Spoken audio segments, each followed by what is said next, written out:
Hi, my name is Aaron Higgins. I'm with 1010music, and I'd like to show you our new modules. We've got a variety of modules that are using digital and also using touchscreens. We've stolen what we believe are all the best ideas from iOS and from plugins and from other desktop software and made it more modular, because the great thing about modular is that you can connect it with other things, and you've got bigger chunks, and you can make your own instrument by putting together bits and pieces to suit your liking. So to that end, we've got 4 different modules. Starting from the top, we've got Toolbox, which is a polyphonic sequencer and function generator. Over here to its right is Bitbox, a 24-bit sampler and loop player. It's also capable of recording from line input and bringing in samples from microSD. Next is Synth Box, a 4-node polyphonic synthesizer, which uses wavetable synthesis and has 12 oscillators total. Next is Effects Box, our multi-effects unit, which has 16 simultaneous effects and has a sequencer built behind the scenes so you can automate the effects and have them playing in sync with the rest of the rig. Let me first point out that we're using the Midi Standard extensively. We're taking advantage of this adapter and the sort of de facto industry standard, which takes the 5-pin Midi and takes it down to 3-pin Midi, and makes it much, much easier for patching and interconnecting modules.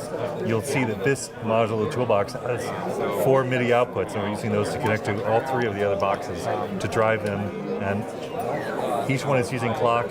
In some cases you're using notes, in other cases you're using triggers. Let me show you in a little more detail. So Toolbox has 4 different sequencers that are gate outputs. So as I unmute this one, you'll see that this is our kick pattern, and with the touchscreen you can add additional steps and adapt it to your liking. Each of the gate signals has their own dedicated outputs, so then you can very easily connect that to a sampler, other note generators, or pretty much whatever you like. The next thing I'd like to show you within Toolbox is the note sequencer. You've got piano roll style sequencing that's very similar to what you get in Ableton or other desktop software. And then once I unmute this, you will see that you've got these notes available to you, and you can edit them pretty easily by touching.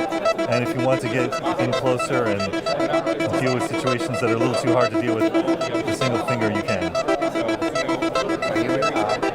The easiest way to get MIDI data in and out of this device is to use a keyboard and to either play that in real time or to use step entry and have each step reflect a different note on screen. Is it possible to quantize that by touch? So it is a step sequencer, so it's, the only thing it does is quantize. In fact, it's impossible to not quantize. So you can choose the step length, with different controls. You can say, what I want the steps to be. And because it's a step sequencer, you have a higher degree of control of it as a group of notes. Like you can change the duration, change the steps,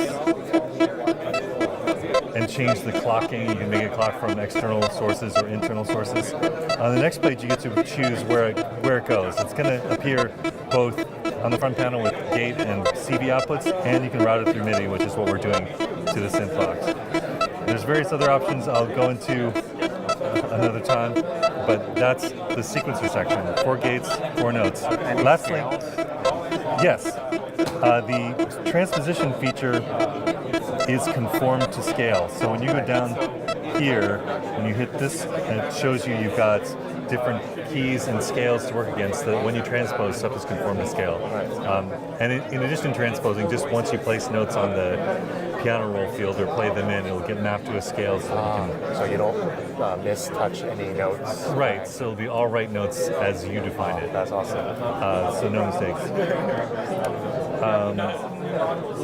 Let's see, let me move on to the next part of our demo. Bitbox has a 4x4 grid of samples that can be used for one-shots or for loops. You'll notice that the drum samples that we were triggering in the previous side of things are coming across these colored cables and triggering different things. In the case of the kick, snare, and hi-hat. All of the stuff's available to you as you drill into each sample. You can see pitch, length, quantization options, and this becomes more useful once you start talking about loops.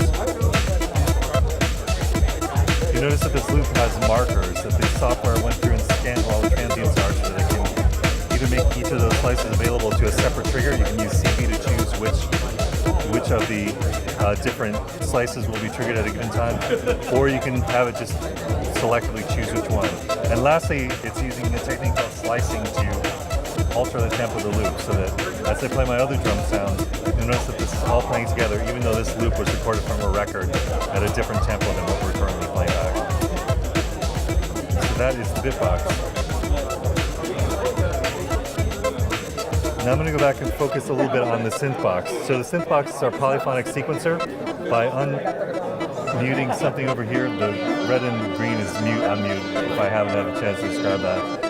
Now you can hear that you're playing two notes at once, and you've got a variety of patches to choose from. I'm going to go through some of these and choose one that sounds particularly interesting. We ship it with about 50 different presets. We also include 100 built-in wavetables. So you've got something to work with from the beginning, or of course you can obviously customize that from scratch. You can load your own wave files, or you can do a combination of starting with raw materials and modify them as you go.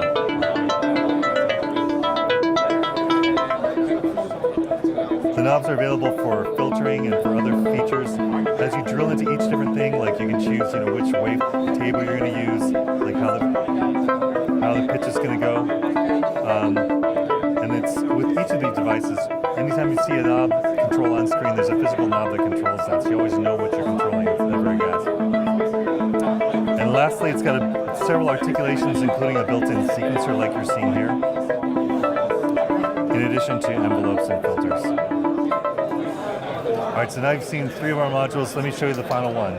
The last one is the effects processing unit, and as you know, it is being connected via MIDI, so the clocking enables it to do slicing, which is enables it to do desynchronized effects, not slicing, forgive my mistake. So as you touch the screen, the different effects become immediately available to you. And then when you combine that with a sequencer, both either external or internal, you can get some pretty interesting sound effects like this. It's all in stereo. Yes, and it's in stereo. So there you're seeing just an example of different effects going on. That's the distortion pattern, just using this bottom row. Here is the phaser. So that's a rough idea of what you can do there. I'm now going to play you something that's way more crazy and over the top. And if that's not crazy enough for you,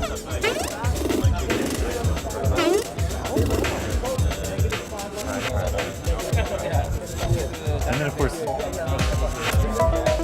you can combine it with other things to put together a full arrangement.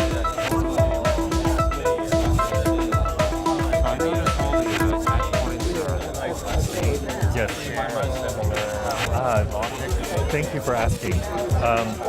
So yes, we are building the same thing 3 different ways, and as a special bonus, our customers can take the software from one and convert it into the other.